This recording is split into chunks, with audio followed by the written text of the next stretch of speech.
जी आपका स्वागत। तो बताइए कि ये एग्जिट पोल क्या संकेत दे रहे हैं? देखिए ब्रजेश जी, इसमें दो तीन चीज़ें मैंने और भी जगह जहाँ पे भी मैं था वहाँ पे मैंने क्लियर करी। हम अगर 92, 93, 94% वोटिंग की बात कर रहे हैं तो हमें एक चीज़ को और भी ध्यान में रखना है कि ये जो 12% SIR में वोट कम हुए हैं, तो हमारे पास एब्सोल्यूट नंबर अभी नहीं है कि एक्चुअल नंबर के सेंस में वोट ज़्यादा पड़े हैं या कम पड़े हैं या उतने ही पड़े हैं जी।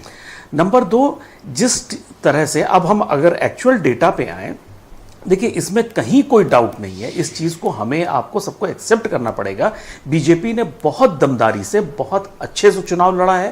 पूरी पूरी पूरी इस बार जो ट्रेडिशनल वर्सेस जो कन्वेंशनल चुनाव लड़ने का तरीका था वर्सेस एकदम जो नई प्रणाली बीजेपी ने चुनाव की वहां पे लगाई है, उसके बीच की एक लड़ाई है। ट्रेडिशनल लड़ाई वो कि ममता बनर्जी ने अपनी छवि, सिर्फ अपनी छवि को लेके और रैलियां करके या रोड शो करके वोटरों को लुभाने की कोशिश करी है।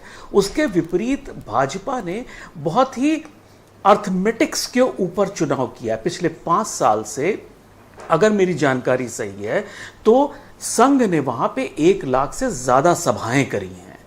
वहां पे उनके पास एक एक सीट पे पर्यवेक्षक थे, वहां एक एक सीट पे मतदाता निकला तो किस मुद्दे पे उसने वोट डाला, मतदाता नहीं निकला तो किस वजह से वो नहीं निकला, उसने वोट डाला तो क्यों डाला, नहीं डाला तो क्यों नहीं डाला। उनके पास एक एक डेटा था, वो बाकायदा आपका डेटा क्या कहता है, आपका अनुमान क्या कहता है? लेकिन आपने इस पूरे चुनाव में विशेषज्ञ के रूप में आप मीडिया में आपकी उपस्थिति रही, आपको क्या लगता है कि बंगाल में इस बार बढ़त किसको है? बीजेपी को।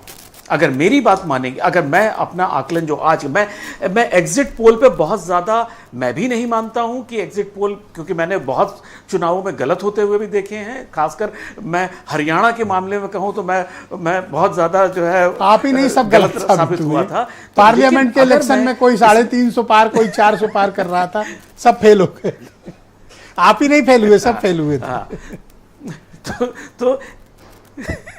तो इस वजह से अब मैं जो हूं बड़ा संभल के बोलता हूं, और उसमें मुझे लेकिन जो बढ़त है वो भाजपा की है। मैजिक नंबर उनको मिलता है कि नहीं, जादुई आंकड़ा उनको मिलता है या नहीं मिलता है, लेकिन गेन वो जबरदस्त कर रहे हैं। एक में शायद मैट्रिक्स ने बोला है कि 8% वोट ममता बनर्जी का छिटका है। देखिए अभी जितने भी एग्जिट पोल हैं, हम लोग दो चीजों को उसको हमें और ध्यान में रखना है कि वहां से 60 से 65 सीटें ऐसी हैं जिसपे वोटों का मार्जिन मात्र 8000 था या उससे कम था। बहुत सारी सीटें ऐसी हैं जिसमें 2000 से भी कम मार्जिन है। ऐसी हालत में अगर 8% या 7.5% वोट शेयर ममता बनर्जी का कम हो रहा है तो उसका फायदा निश्चित रूप से भाजपा को मिल रहा है। नंबर 2, अभी हम लगातार आज की जो चर्चाएं हैं उसमें हम ओवैसी फैक्टर को और हुमायूं कबीर, चलिए छोटा है, उसको हम अभी तक इग्नोर कर रहे हैं। हम मुस्लिम वोटर को यह मान के चल रहे हैं कि वो ममता बनर्जी के पास। देखो सर, सरकार वही बनाएगा जो 50% वोट फैक्टर जैसे पश्चिम बंगाल में लाएगा। जो 50% के मार्क तक पहुंचेगा सरकार वही बनाएगा। अगर कोई 46-47 पे रुक रहा है तो उसे विपक्ष में बैठना पड़ेगा। वो बीजेपी भी हो सकती है, वो टीएमसी भी हो सकती है। हाँ, ये देखिए अब मतलब बीजेपी गेन कर रही है। कितना मैजिक नंबर आ रहा है या नहीं आ रहा है जी, वो 4 तारीख को पता लगेगा, लेकिन गेन उसका मैसिव परफेक्ट है। कृपया हमारे साथ बने रहिएगा। मैं इस डिबेट को आगे बढ़ाता हूं। मेरे साथ इस वक्त के राम